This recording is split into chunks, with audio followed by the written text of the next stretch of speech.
Red light cams are suddenly ubiquitous in many cities in America. Hundreds of places have installed cameras, racking up millions in fines that sustain city budgets.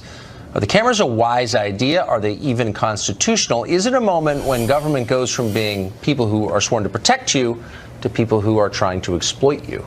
Travis Grantham is an Arizona state representative. He's trying to ban red light cameras in his state, and he joins us tonight. Mr. Grantham, thanks for coming on.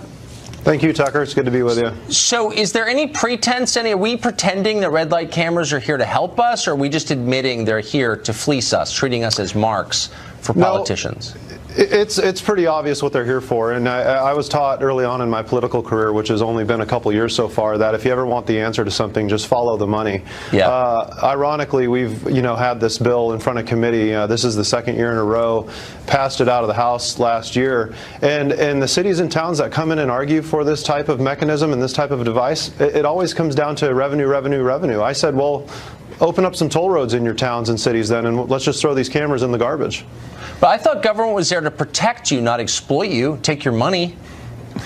It's a nice thought. The unfortunate reality is that it's an industry that's not only unconstitutional, it's caused a lot of unsafe conditions, but it's also rife with fraud. And you get to this money aspect of it, and one of the biggest problems I have is this privatization of law enforcement, where you're incentivizing a for-profit company to issue more and more tickets to people. And by the way, your Google segment was interesting to me, because there they are harvesting all this data. Redflex, which is one of the big companies here in Arizona that does this, is an Australian-based company, and they end up with all this data that belongs to drivers in their personal lives. It's quite troubling. So let's ask you a quick question. If you sneak into this country and use our services and our infrastructure, we protect you and keep you from being deported.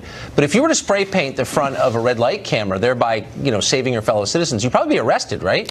You would. It's happened here, and you would. You'll be arrested, and you'll probably do some time. And that tells you everything, doesn't it? But Travis, I can't tell you how much we're on your side. So Godspeed. Tell us if you win. Come back and celebrate. Thank you. Thanks, Tucker. We'll do. We'll be right back.